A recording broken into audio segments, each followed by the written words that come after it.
tous correctement. Donc, nous allons passer une petite heure ce matin ensemble pour parler de cette question du cycle de vie de la donnée et des exigences en matière de protection des données concernant tout simplement le respect d'une des principes réglementaires qui est la gestion de la durée de la conservation et du coup de la destruction de la donnée. Donc, on va essayer de tordre le cou à quelques idées préconçues et vous donner un certain nombre de clés pour que vous puissiez adresser ce sujet au sein de vos organismes. Et bien sûr, nous serons ravis à la fin de cette présentation de pouvoir répondre à vos questions. Si vous en avez, n'hésitez pas à intervenir si jamais vous ne voyez pas correctement la présentation, mais je pense que ça fonctionne.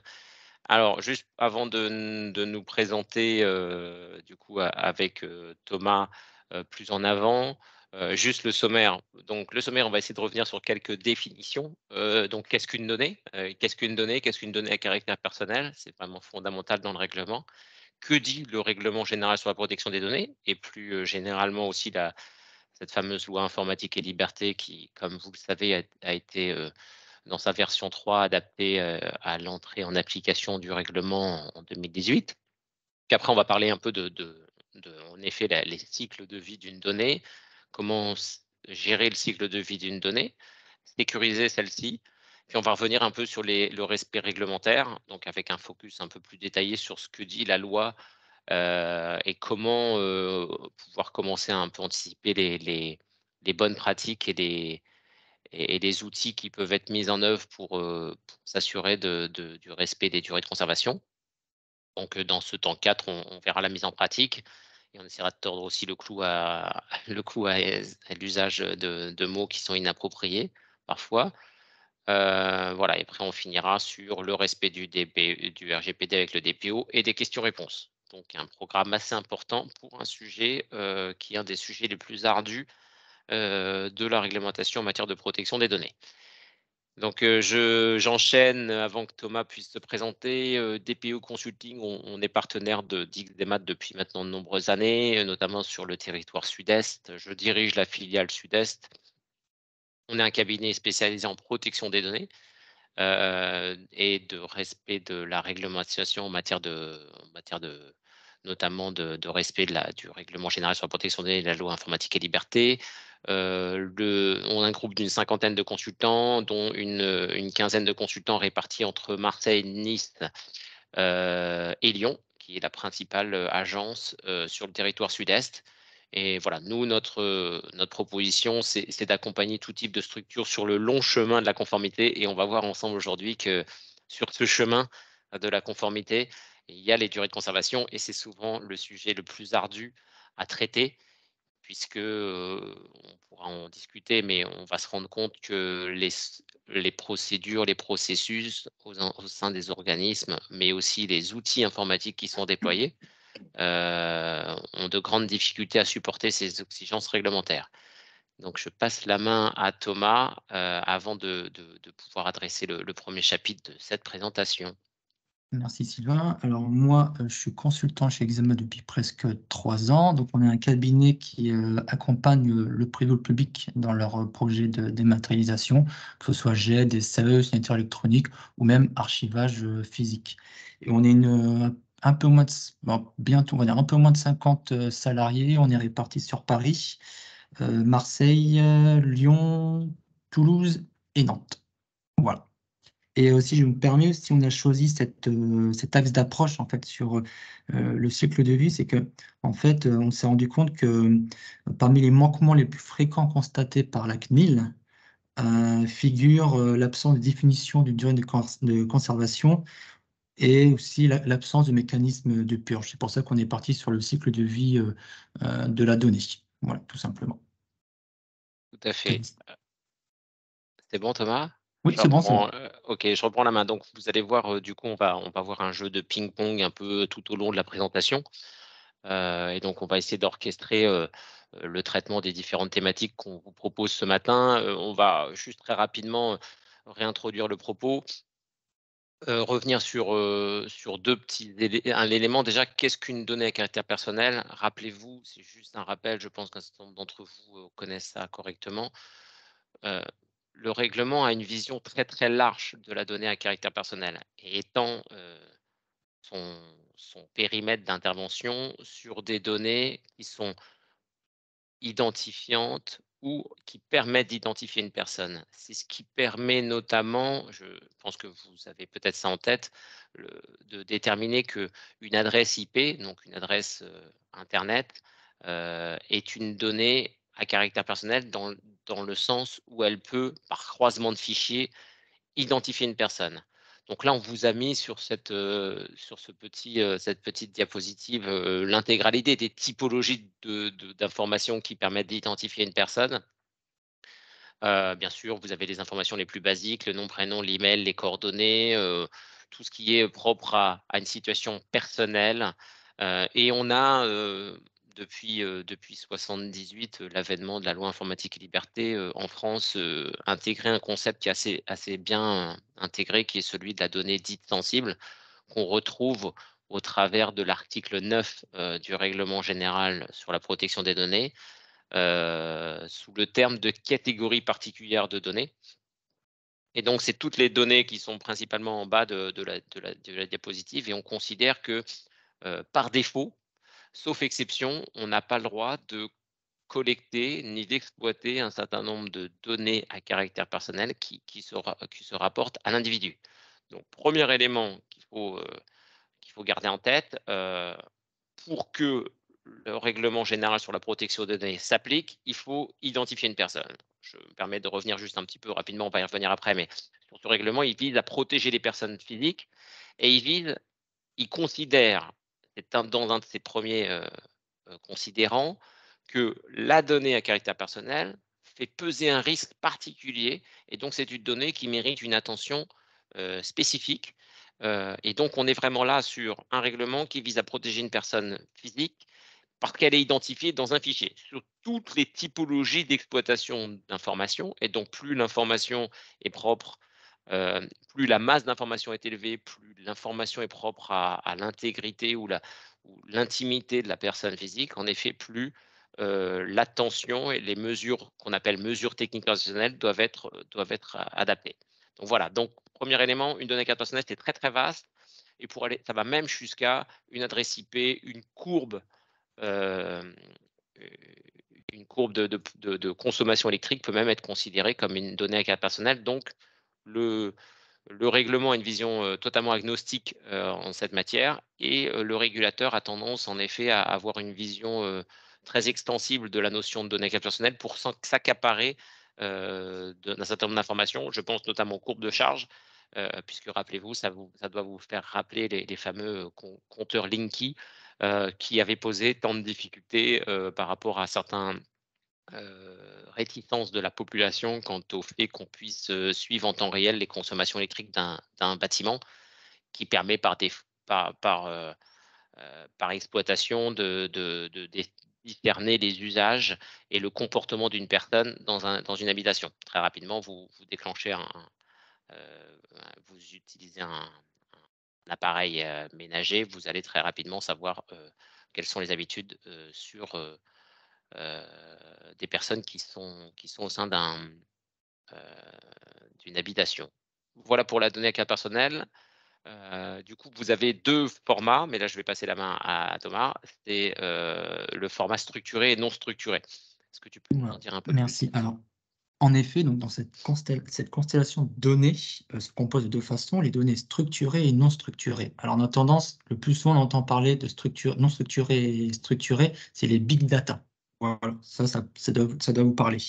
Donc par exemple, pour les données, structurées, elles sont organisées de façon d'être comprises par des machines. Par exemple, pour décrire un lieu, on peut utiliser des coordonnées GPS, un nom ou une brève description, et le tout constitue un enregistrement. Et plusieurs enregistrements constituent une collection, et à partir de là, on parle de données structurées qui sont organisées en vue de faciliter le traitement. Voilà. À l'inverse, les données non structurées, elles ne sont pas organisées comme les données structurées. Le plus souvent, ce sont des images, des sons, des vidéos, et elles ne donnent pas accès à l'information directement que les données structurées. Et leur traitement soulève des questions sociétales. Pardon.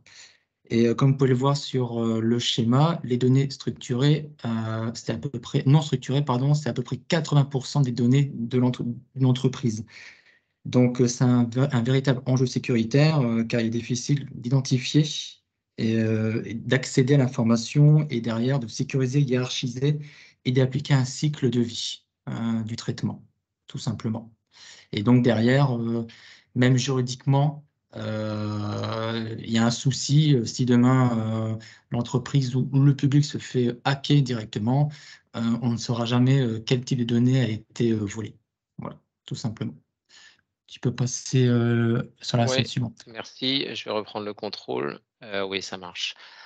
Du coup, sur la slide suivante, pour reprendre un peu le réglementaire, hein, on essaye d'un peu alléger la capacité à se replonger dans le règlement. Rappelez-vous, ce règlement général sur la protection des données, adopté en 2016, applicable dès 2018, qui, nous, on est un des premiers pays, avec l'Allemagne et quelques pays nordiques, à avoir adapté avant une réglementation qui, comme je l'ai dit, a été alignée avec ce cadrage européen, qui donne lieu vraiment à une sorte de socle de normes mondiales, notamment quant au respect de la vie privée et respect d'un certain nombre de principes et de mesures qui visent, encore une fois, j'insiste, à protéger une personne physique. Donc, ce qu'on essaye de faire, c'est de considérer que on va considérer que dès qu'on a une donnée identifiable ou potentiellement identifiable, ça va faire peser un risque, qui est, comme je l'ai dit, lié à la situation de la personne et lié à la typologie de données. Et bien entendu, de façon à pouvoir sortir de ces contraintes réglementaires, si la donnée n'identifie plus une personne, ben, le règlement général sur la protection des données ne s'applique plus. La difficulté qu'on a, c'est qu'on a ce grand règlement générique avec des terminologies qui s'adaptent à une multitude de situations. D'ailleurs, c'est un règlement qui s'applique aussi bien aux organismes privés que publics et qui est centré sur la protection de la donnée quant à son exploitation. Et donc, on se rend bien compte que ce n'est pas suffisant pour pouvoir décliner les enjeux du règlement, dont un enjeu qui est crucial, qui est celui de déterminer une durée de conservation. Et donc, souvent, on part comme si le règlement général sur la protection des données balayait l'intégralité des réglementations préexistantes. Et en fait, pas du tout. Il y a autant d'applications du règlement général sur la protection des données que de réglementations et de secteurs spécifiques. Donc, il faut toujours cumuler le règlement général sur la protection des données, qui dans la hiérarchie des normes est plus élevé que la loi informatique et liberté, et les lois spécifiques à un secteur d'activité. Vous allez retrouver le code des collectivités territoriales, le code de la santé, etc., qui peuvent, sous certaines conditions, préciser les durées de conservation. Le sujet étant que vous n'avez pas, et c'est ce qui fait la difficulté de l'exercice, vous n'avez pas de référentiel homogène de l'intégralité des usages propres à une donnée à caractère personnel, puisqu'on va voir que l'usage, qu'on appelle finalité dans le règlement, est clé dans la détermination des durées de conservation. Et donc, n'ayant pas de référentiel, il faut pouvoir faire une compilation de réglementations et de règles de lois spécifiques qui peuvent être ce qu'on appelle le droit dur et le droit souple, c'est-à-dire soit des recommandations qui sont propres aux autorités de contrôle, aux normes simplifiées qui sont déclinées ou aux normes d'une profession, et qui sont parfois pas homogènes au sein de l'Union européenne. Je vais prendre un exemple assez simple. Vous avez tout ce qui est prospection, B2B, B2C, ça c'est des choses qui, je pense, nous parlent tous, on appréhende correctement.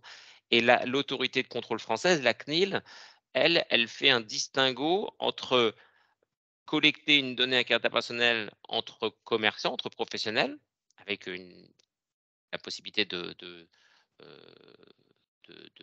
donner de requérir le consentement préalablement au traitement ou de pouvoir permettre à la personne de se soustraire au traitement. Donc, on a la notion d'opt-in, opt-out. Et l'autorité de contrôle française détermine des principes de durée de conservation pour ces données. Donc, que vous soyez en B2B, en B2C, ce n'est pas la même durée de conservation et il va falloir pouvoir analyser pour les commerçants les déclencheurs. Donc, vous avez un règlement très générique, vous avez des lois spécifiques qui précisent parfois les durées de conservation et vous avez parfois un droit souple, c'est-à-dire des recommandations des autorités de contrôle qui tendent à aider ce qu'on appelle les responsables de traitement, donc les organismes qui collectent et qui exploitent des données, à mieux cibler les durées de conservation et les déclencheurs. Donc voilà, si vous prenez des données structurées, non structurées et l'ensemble de ces éléments, ça devient relativement complexe. Je pense que c'est à toi, Thomas, de prendre la main. Non, est-ce que je vais reprendre la main parce C'est que toujours à toi. oui, c'est toujours à moi, mais j'avais l'écran qui avait disparu. OK, très bien. Pour vous remettre un peu, on va profiter de juste quelques minutes pour reparler un peu du règlement. Principe de protection des personnes physiques, mesures techniques et organisationnelles. On analyse le risque qui pèse sur une personne quant à l'exploitation des données. Dès qu'une donnée identifie ou peut identifier une personne, on considère qu'il y a un certain niveau de risque, d'inexistant bien sûr à élever, qui est fonction de l'état de la personne. Plus la personne est vulnérable quant à l'exploitation de ces données, plus elle est dans une situation de soumission, plus il est difficile pour elle de se soustraire au traitement.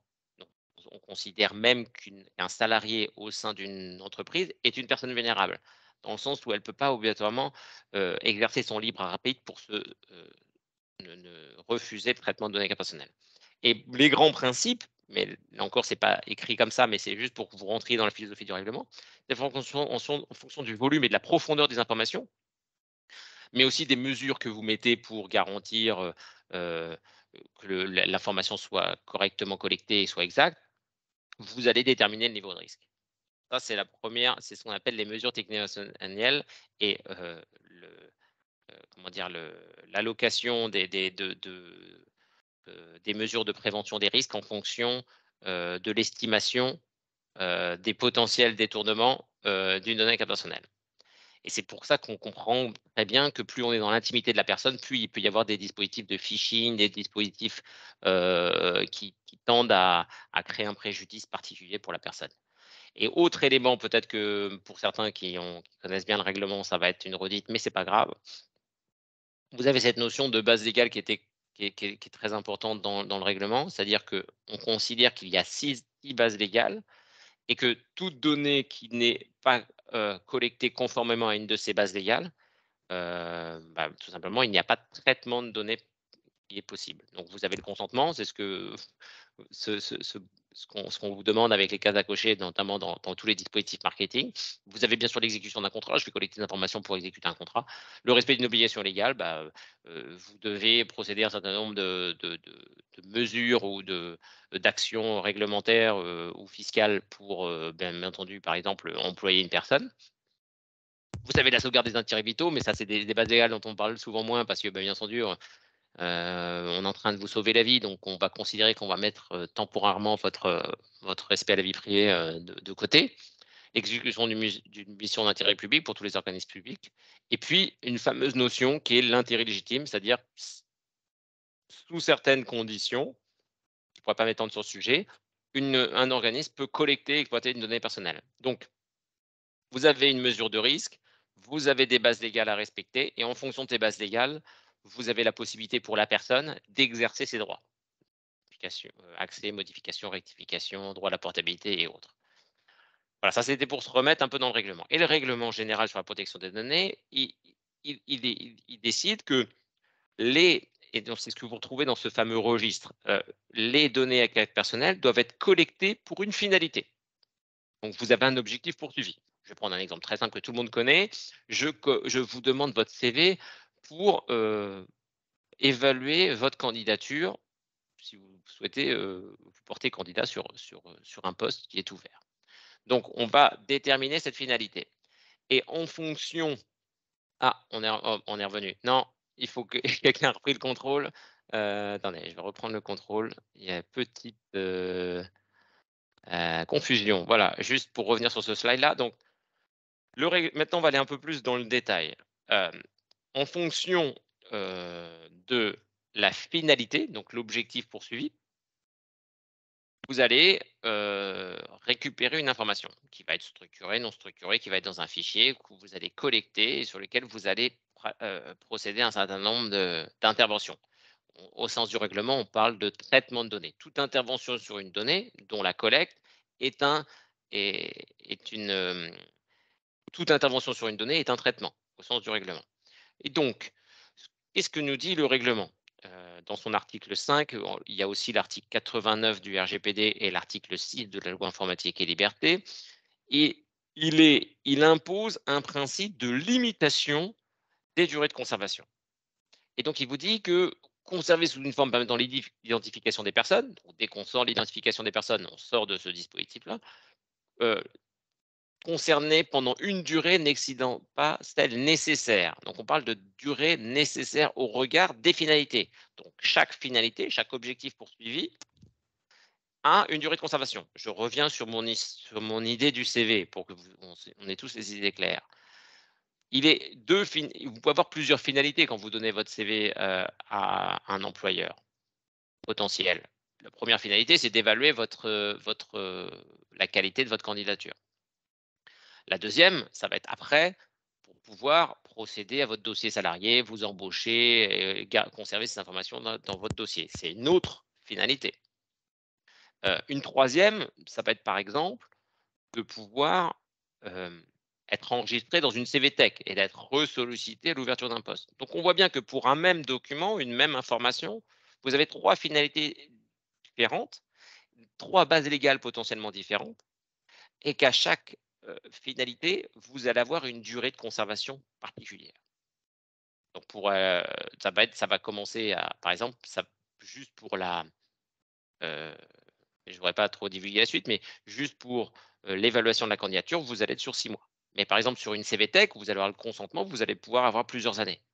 Donc, la durée de conservation est fonction de la finalité, est fonction de normes écrites ou de normes souples qui sont des recommandations qu'il va falloir compiler pour intégrer cela dans le traitement de votre donnée à caractère personnel. Pour finaliser les idées les plus, parce que ce moment est assez important, il est impératif de déterminer une durée de conservation pour les durées données traitées, car le RGPD impose le principe de limitation des durées de conservation. Et il y a deux grandes possibilités, soit on fait référence à une loi, une disposition, une délibération particulière de l'autorité de contrôle, soit s'il n'y a pas, alors il est de la responsabilité de l'organisme qui collecte, qu'on appelle responsable de traitement, qui détermine du coup la finalité,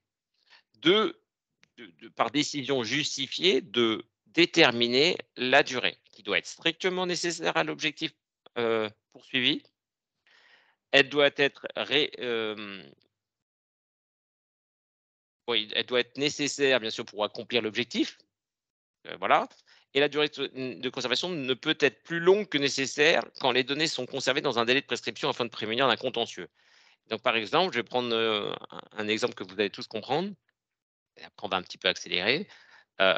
Les 6 mois, c'est parce que pendant 6 mois, si vous donnez votre CV à un employeur, il y a la possibilité d'avoir un contentieux de discrimination à l'embauche. Donc l'employeur a la justification de pouvoir se prémunir contre un contentieux de façon à pouvoir expliquer, le cas échéant, le fait qu'il n'ait pas discriminé à l'embauche un salarié.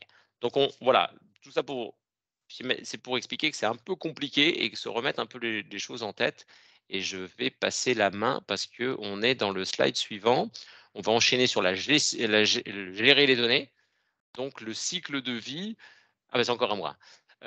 Donc voilà, ça c'est pour vous refaire un petit slide très rapide sur, en effet, quelles actions prendre pour gérer la durée de conservation. Et on va voir que du coup, vous devez informer les personnes, ça c'est les mentions que vous connaissez, et notamment quand on informe les personnes, on doit pouvoir dès le départ déterminer, informer les personnes sur les durées de conservation.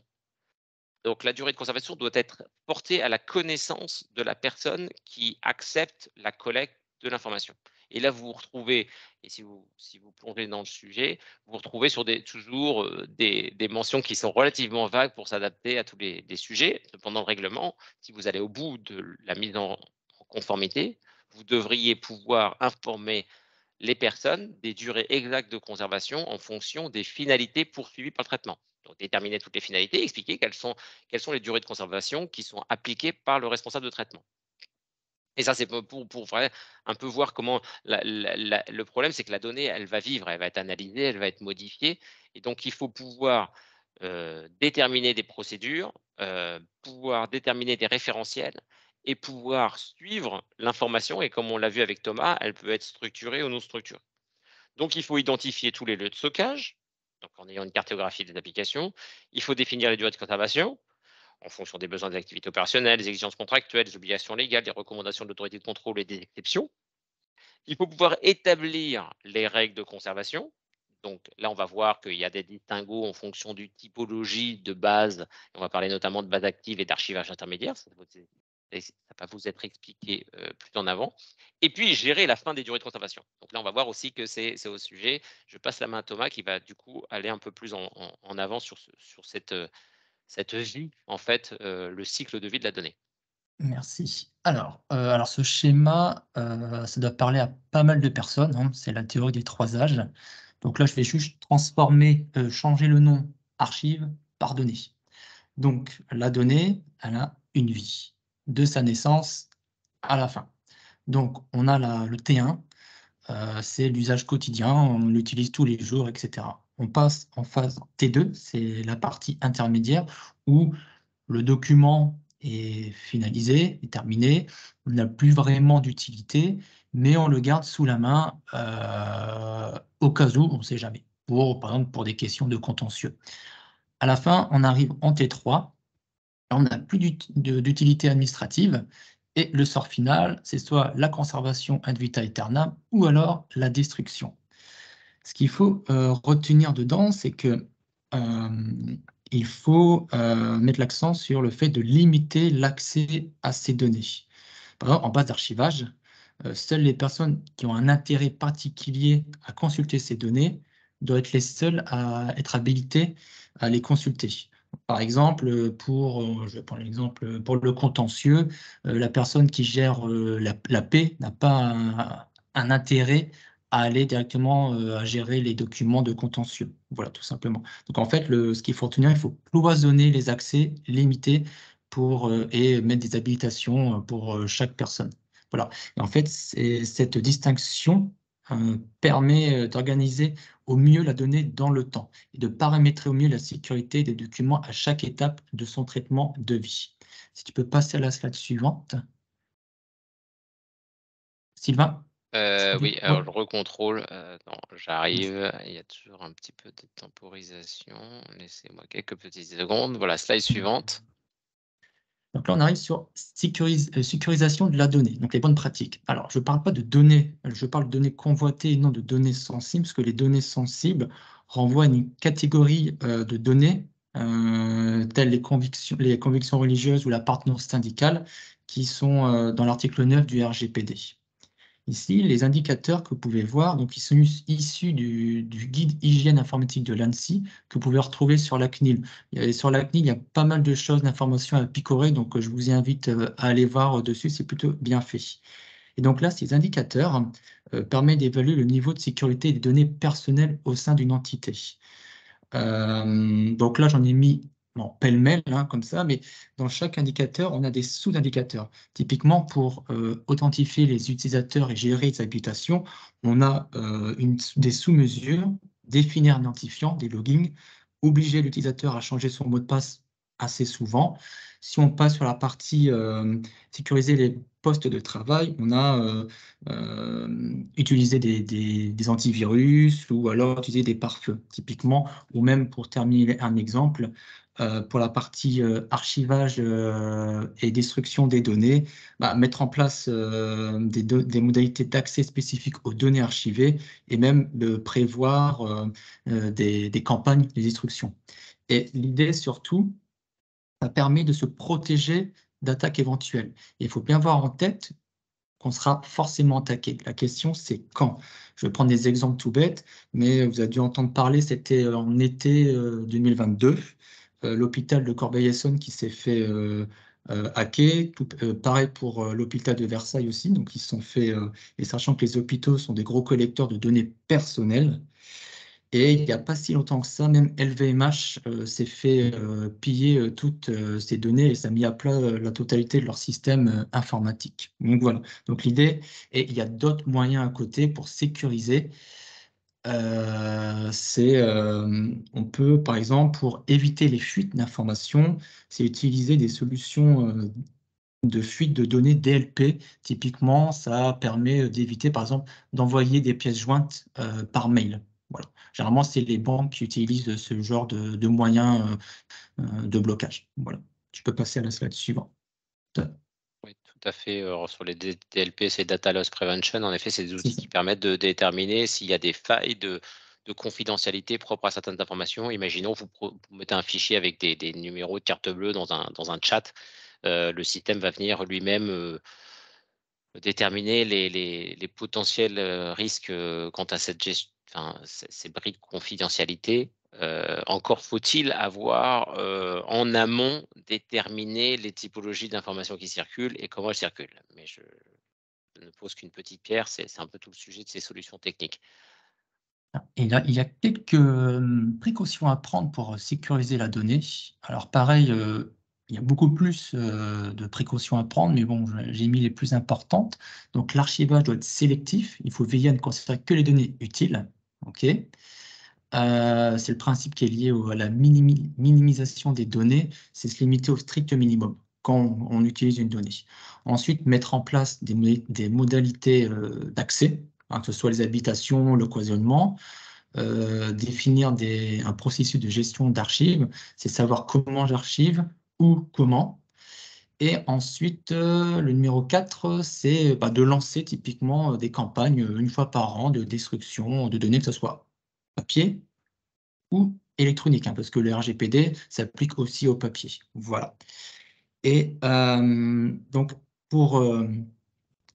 à côté de cela, j'ai mis 3 exemples de GED et SAE coffre-fort. Donc, la GED correspond plutôt à la phase active et à la phase d'archivage intermédiaire. Et ce qui me permet de rebondir à une question qui a été posée sur la liste des inscrits. La personne posait la question de savoir est-ce que mes documents, les archives intermédiaires, je dois les mettre directement dans un SAE ou pas. Alors moi, j'ai envie de répondre que si la donnée, elle a une durée de vie de moins de 10 ans et dont le sort et la destruction, vaut mieux la conserver sur la GED.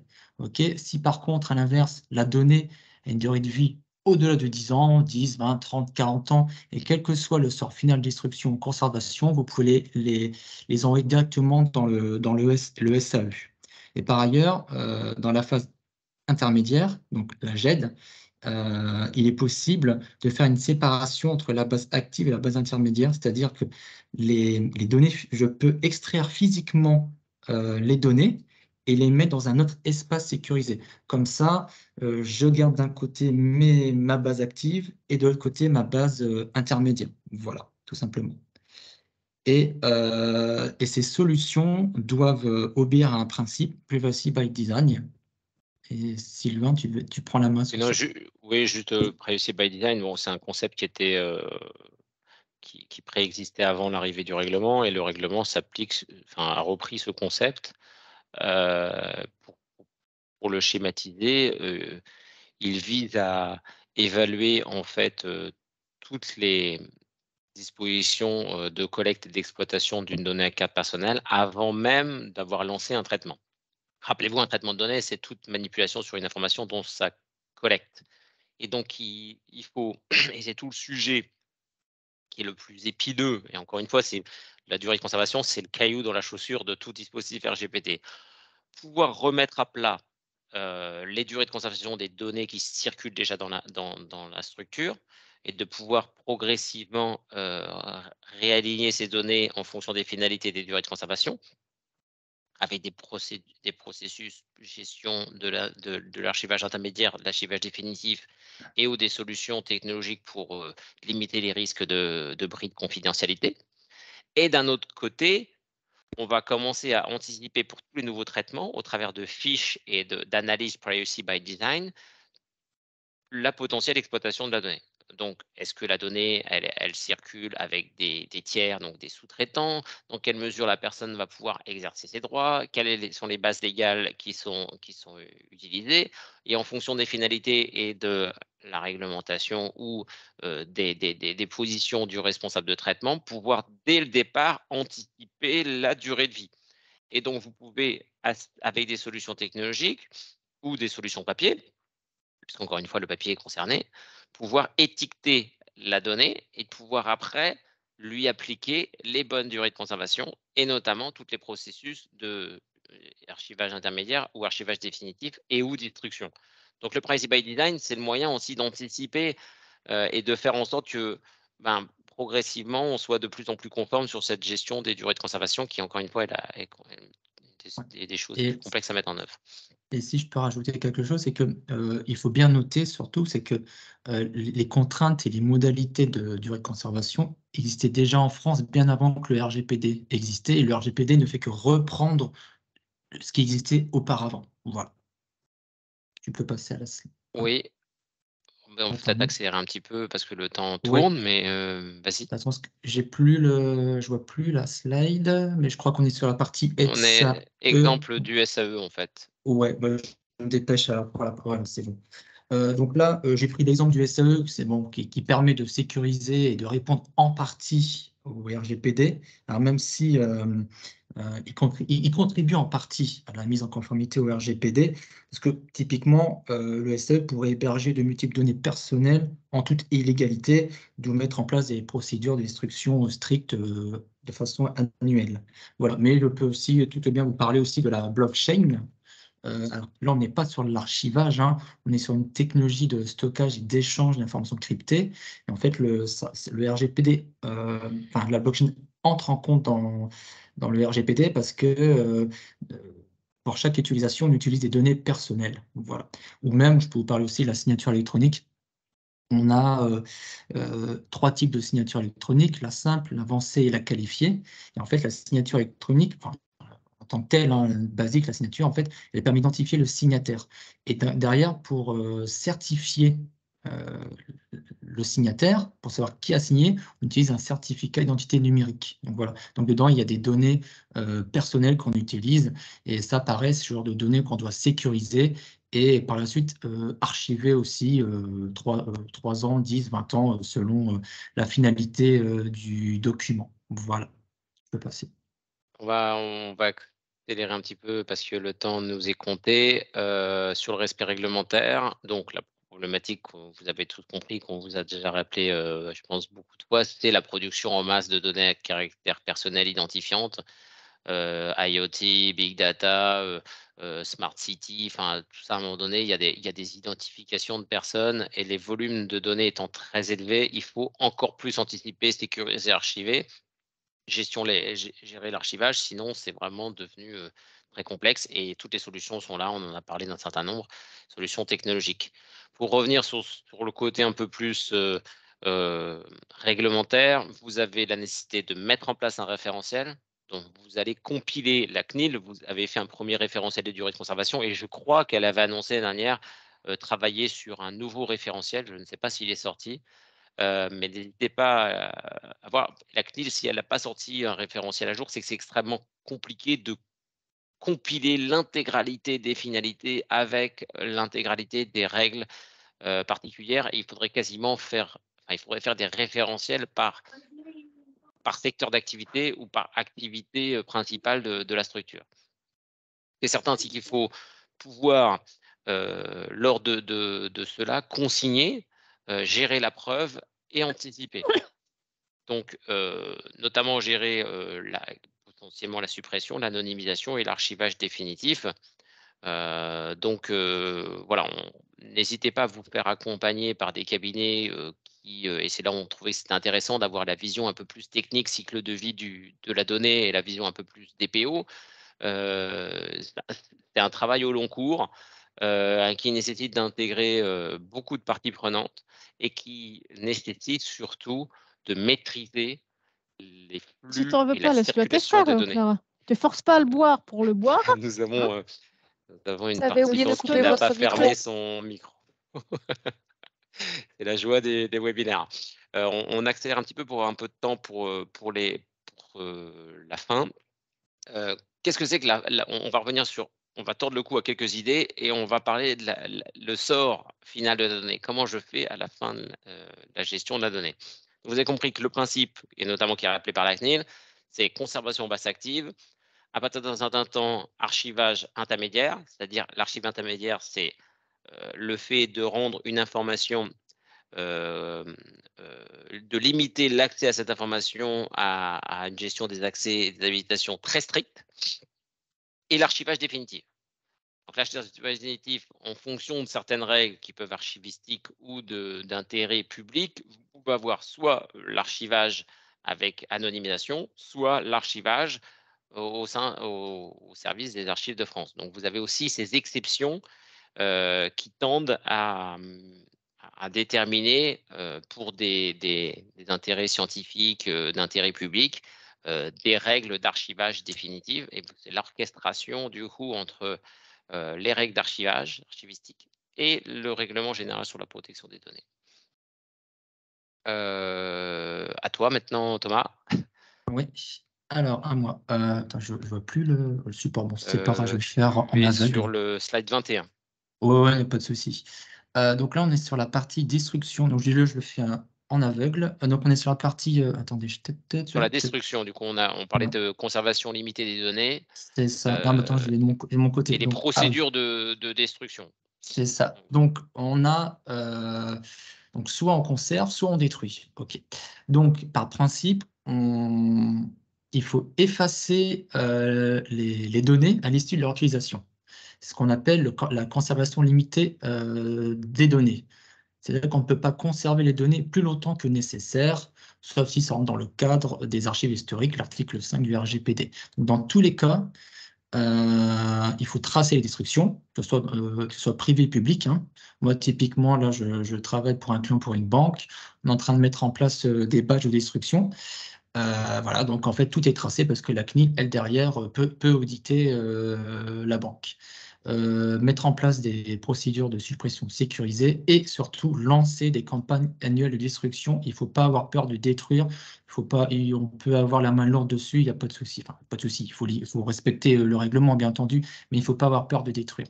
Et surtout, le risque de ne pas détruire à temps ces données, c'est encourir le risque de voir les données se retrouver entre de mauvaises mains et surtout d'encourir d'avoir une amende. Deux exemples, il y a eu AG2R, la mondiale, qui a été sanctionné à hauteur de 1,75 million d'amende parce qu'ils n'avaient pas mis en œuvre des durées de conservation dans leur système de stockage. Et Carrefour, un peu plus de 2 millions d'euros d'amende parce qu'ils ne respectaient pas la durée de conservation des fichiers clients. Voilà. Donc, il faut prendre aussi en considération le risque que derrière, on peut se faire taper sur les doigts, avoir de grosses amendes, et même le public peut se faire amender. Voilà. Je n'ai pas parlé, mais c'est vrai que le principe d'accountability à l'anglo-saxonne, qui est le principe qui sous-tend le règlement général sur la protection des données, est un principe d'autogestion, donc autorégulation. Chaque acteur peut déterminer lui-même la procédure qu'il a à mettre en œuvre. Cependant, il se doit en effet de pouvoir apporter la preuve de l'intégralité des actions qu'il a menées. Donc, la gestion de la preuve dans la destruction et même sur l'anonymisation est importante. C'est ça. Donc, avoir des certificats de destruction, etc., que peuvent faire, soit vous le faites vous-même. Enfin, si vous êtes une entité qui avait les moyens, vous avez les certificats de destruction qui sont générés automatiquement. Soit si vous faites appel à un prestataire, lui le fera après la campagne de destruction, soit papier ou numérique. Voilà. La seconde vie de la donnée. Alors, en plus, pour le RGPD, donc pour la donnée, en plus de la conservation, la destruction, on a ce que j'ai appelé ça, c'est moi-même, la seconde vie de la donnée, c'est l'anonymisation. En quoi ça consiste? En fait, ça permet de supprimer des éléments d'identification directe d'une personne. Et on a deux types et ça évite de de réidentifier une personne. Tout à fait. Voilà. Et donc, il y a deux procédés pour anonymiser. Il y a la randomisation et la généralisation. Donc, ce sont des termes barbares, je suis désolé, mais en gros, la randomisation, ça permet de modifier un attribut de données. En gros, on inverse les données entre elles. Voilà. Et la généralisation, par contre, c'est je modifie à une plus grande échelle des données. Typiquement, j'ai une date de j'ai des individus, une liste d'individus. On les reconnaît par leur date de naissance, le 2-12-86. À la fin, je ne garde que 1986. Au moins, ça évite l'individualisation de la donnée et de retrouver la personne. Voilà. Et alors, l'anonymisation permet de... Alors, pourquoi on peut l'utiliser? Le premier cas, c'est parce que derrière, on peut avoir à terme, on veut continuer à utiliser ces données pour des fonctions de statistiques, d'études scientifiques. Voilà. Dans le respect de la vie privée des personnes, et ça permet de conserver au-delà de leur durée de conservation. Concrètement, c'est un peu comme si, quand vous regardez un film d'action, vous voyez le héros qui tombe sur un document de la CIA et il y a plein de lignes qui sont barrées en noir, on voit toutes les informations top secrètes qui sont barrées. Voilà, l'anonymisation, c'est ça. Et aussi, on peut utiliser ça en tant que... si par exemple une entité c'est pour contourner comment dire, c'est par exemple une entité a des difficultés à détruire ses données pour X raisons, des problèmes techniques parce qu'elle n'a pas encore de solution pour détruire ces données ou voilà, et ben en fait on peut anonymiser temporairement ces données, comme ça elles sont toujours conservées, et ça laisse le temps à l'entité de mettre en place tous les moyens techniques pour détruire les données. Donc dans tous les cas, il ne doit pas être possible, surtout, alors, d'isoler un individu dans un jeu de données, donc c'est l'individualisation, de croiser des données, ce qu'on appelle la corrélation, et de déduire des infos quasi certaines sur un individu, l'inférence. Et je vais juste donner un exemple, et après je vais arrêter avec cette slide. Vous avez dû entendre parler il y a quelques années, je crois, c'est l'entreprise américaine IQVIA, qui avait été accusée de récolter via les pharmaciens des données via les cartes vitales. Et donc la CNIL a été saisie et elle a stipulé que l'entreprise n'avait pas le droit de commercialiser des données de santé pour promouvoir des produits de santé. Alors déjà, en France, la vente de données est interdite par le Code de santé publique, mais en revanche, la CNIL a demandé à ce que les données qui étaient récupérées par l'entreprise soient anonymisées. Voilà, tout Oui, c'est vrai que simplement. cette entreprise est ultra dominante dans les informations marketing sur la performance des médicaments sur certaines zones. Et cela avait donné lieu à un cache investigation. Vous pourrez retrouver, je pense, en ligne sur le site de France 3, si vous voulez vous replonger dans cette histoire. Et notamment, ils avaient tenté d'exercer leurs droits en pharmacie et ça avait été un coup de projecteur porté sur cette entreprise qui met gracieusement des systèmes, des logiciels à disposition des pharmaciens. Voilà, et c'est pour Oui, vas-y, et vas-y. juste pour une petite information, c'est que la CNIL a mis à jour il n'y a pas très longtemps un référentiel pour aider les pharmaciens à se mettre en conformité avec le RGPD, et ce qui permet aux clients d'être informés en fait des traitements de ces données. Voilà. Et d'y Tout à fait. accéder s'ils souhaitent que ça soit rectifié ou même s'opposer et détruit. Voilà. Bref, quel que soit le dispositif, parce que là, Thomas vous a expliqué un peu les dispositifs et ces concepts techniques d'inférence, de tokenisation. Bref, l'idée, c'est que vous pouvez à un moment donné avoir un jeu de données, et c'est tout l'enjeu euh, de, euh, de la gestion des risques propres à l'exploitation des données personnelles. Vous pouvez avoir des jeux de données qui vous permettent de conserver des statistiques commerciales, marketing, production et autres, sans identifier des personnes. Et vous pouvez aussi, au travers de la tokenisation, rendre une donnée anonyme et pourtant qu'elle ait les mêmes caractéristiques propres à un traitement donné, notamment dans tout ce qui est essais cliniques, ça peut être des choses qui sont. Mais tordons le cou, pour petit rappel, à à l'usage d'un terme qui est de l'anonymisation. On utilise souvent le terme d'anonymisation à tort et à travers. Dès qu'il y a la possibilité de réidentifier une personne, et c'est la robustesse d'un processus de réidentification qui pourra être sollicité par la CNIL, dès qu'il y a potentielle réidentification d'une personne avec une information tierce, alors on ne parle que de pseudonymisation. L'anonymisation est l'incapacité définitive et irréversible de pouvoir attribuer une donnée à une personne physique. Donc, c'est vrai que dans le monde médical, souvent on dit: «Ah mais non, c'est anonymisé». Non, non, si vous mettez, à la place de Bernard la référence A2 et que dans un autre fichier vous avez Bernard égale A2, bien sûr, il ne parle que d'une pseudonymisation, relativement, rudimentaire et donc tordez le cou, dès qu'on utilise le terme d'anonymisation, c'est pas un grand fourre-tout l'anonymisation. L'anonymisation, c'est irréversible.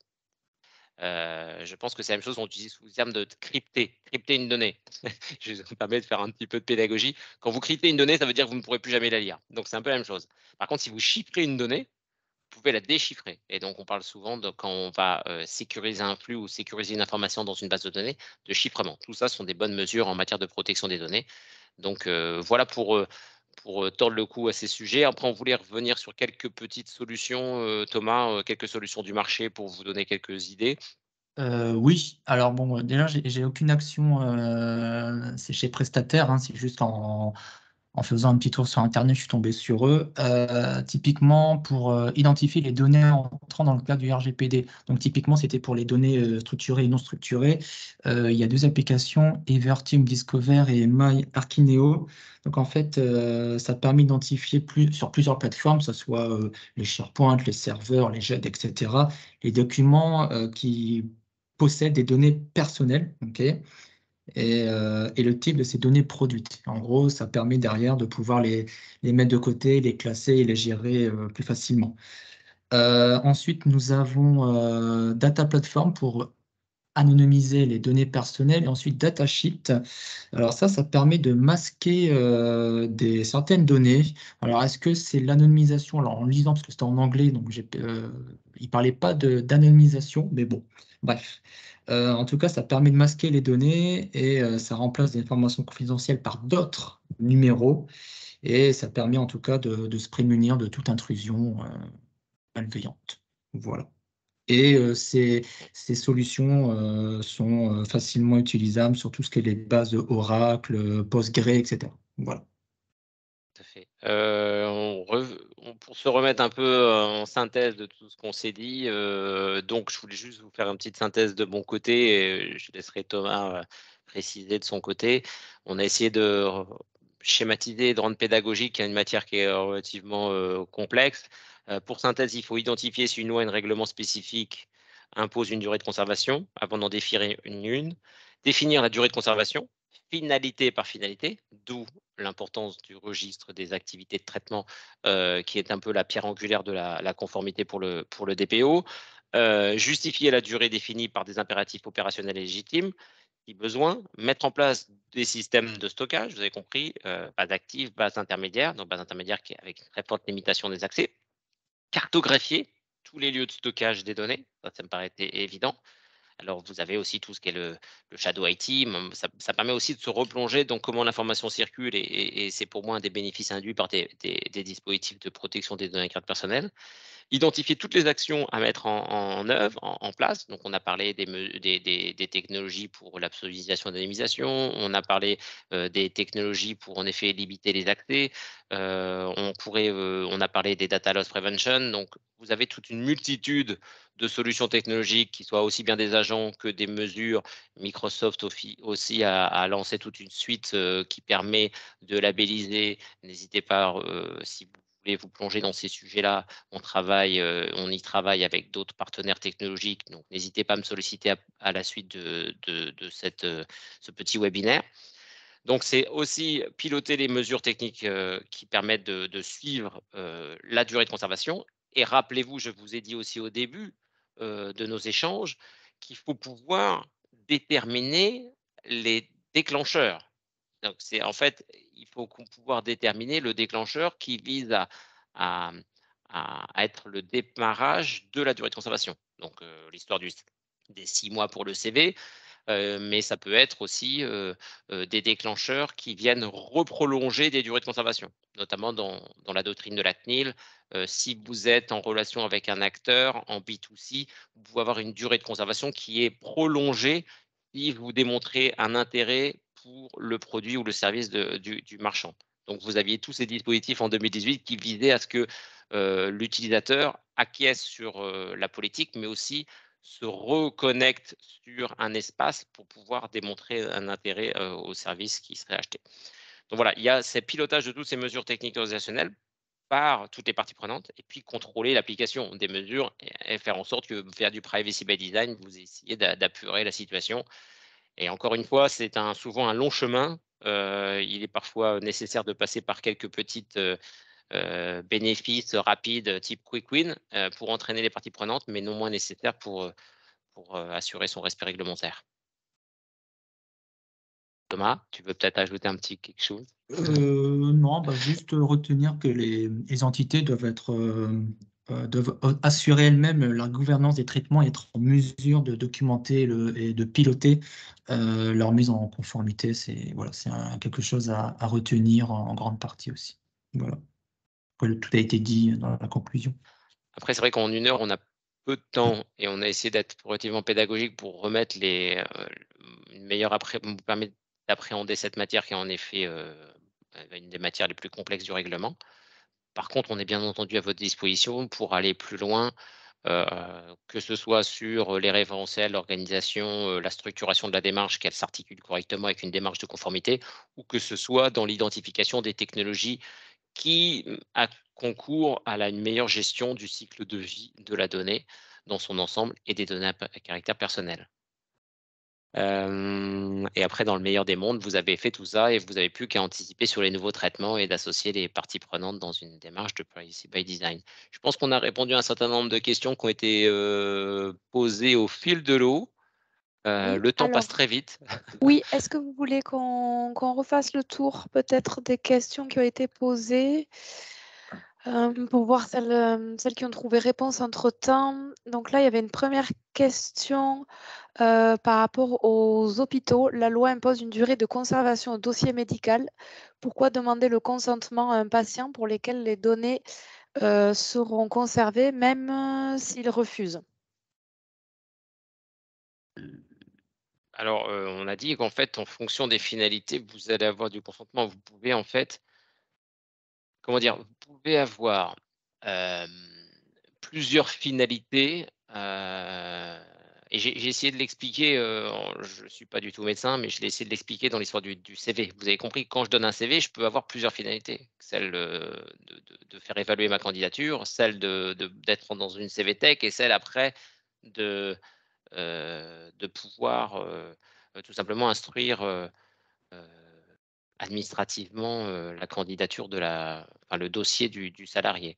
Donc en fait, il est possible parfois, de disposer du consentement alors qu'il y a une autre base légale qui sera sollicitée par ailleurs. Donc, par exemple, dans le CV, il faut le consentement pour être déposé dans un CV Tech, mais il ne faut pas le consentement pour conserver le CV dans le cadre d'un dossier d'un salarié. Donc c'est peut-être là-dessus qu'il faut analyser la question du dossier médical.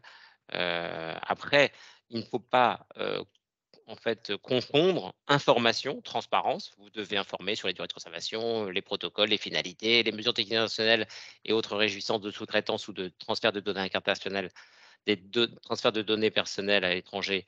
Ça, vous devez informer la personne. Information ne veut pas dire obligatoirement consentement. Consentement, il doit être actif, éclairé, libre et il doit être donné par la personne. Donc c'est parfois, on confond les 2. Information ne vaut pas être en consentement.